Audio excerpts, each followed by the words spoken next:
it's Amanda with Eat Pray Crunch, and I just wanted to give you an example of what we do for our weekly or bi-weekly smoothie, as it may be.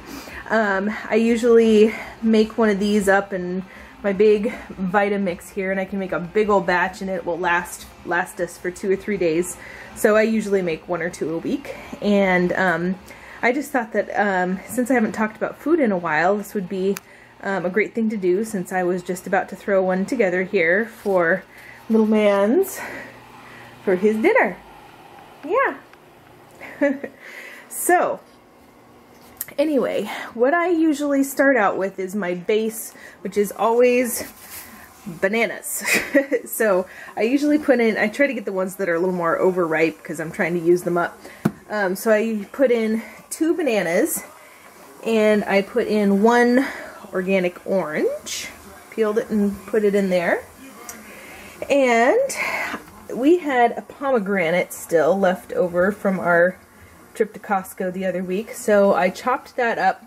And if you guys haven't seen the awesome way to chop a pomegranate, check out Mama Natural. She actually talks about this. I did it without putting it in water, but slicing it along its sections into these sections, it makes it a lot easier to access the seeds. So put that in there. There's the pomegranate seeds.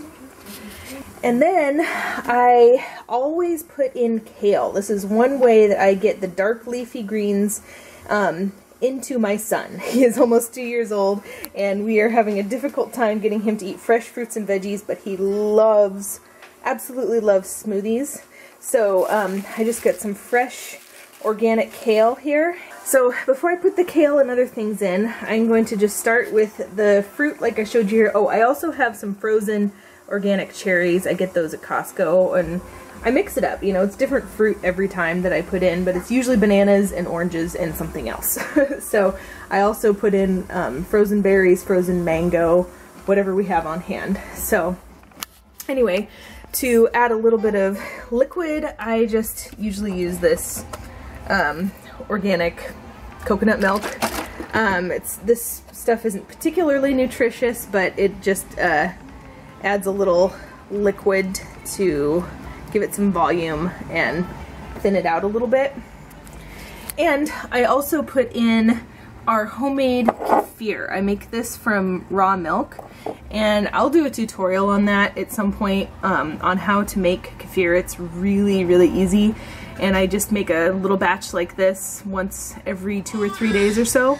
And I also just have some plain organic yogurt from a local dairy that we have here. So, and just to pack in the superfoods, I put in this gelatin, and gelatin is amazing for hair, nails, and your digestive function. And this gelatin is I believe it's a organic grass-fed. This is one of the ones that Mama Natural recommended as well. So, and to throw in one more superfood, I put in chia seeds.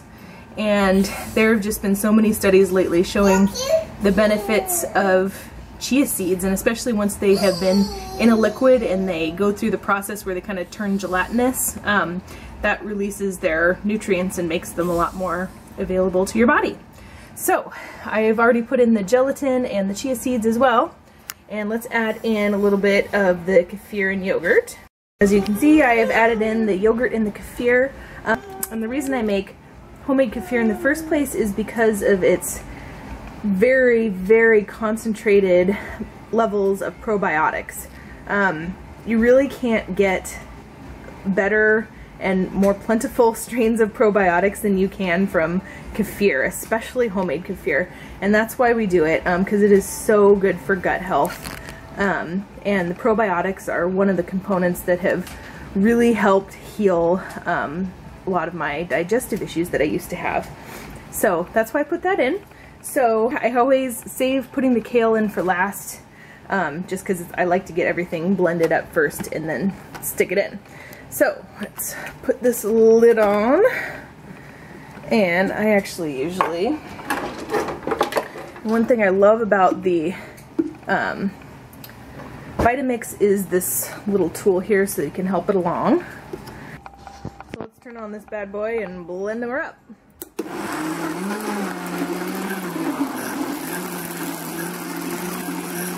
And now you can't see it that well, but I rinsed about half that batch of kale and I squished it. I used this thing to squish it down into the smoothie. So, getting the kale in there last. Stick the lid on and flip the switch.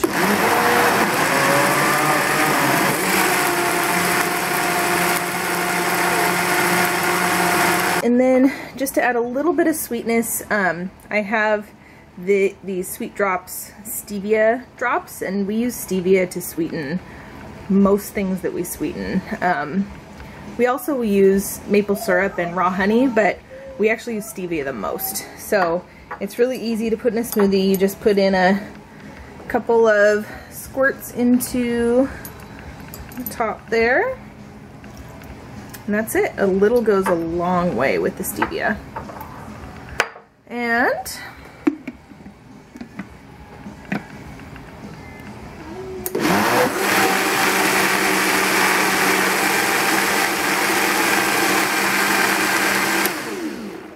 there we have it. Our beautiful green smoothie is done, and it actually tastes amazing. You can't even really taste the kale that much because of the sweetness of the fruit in it. Because it's mostly a fruit smoothie just with some kale in it. So anyway, let's serve it up and serve it to baby boy here and see how he likes it. And here we have little man taking a sip. What do you think, buddy?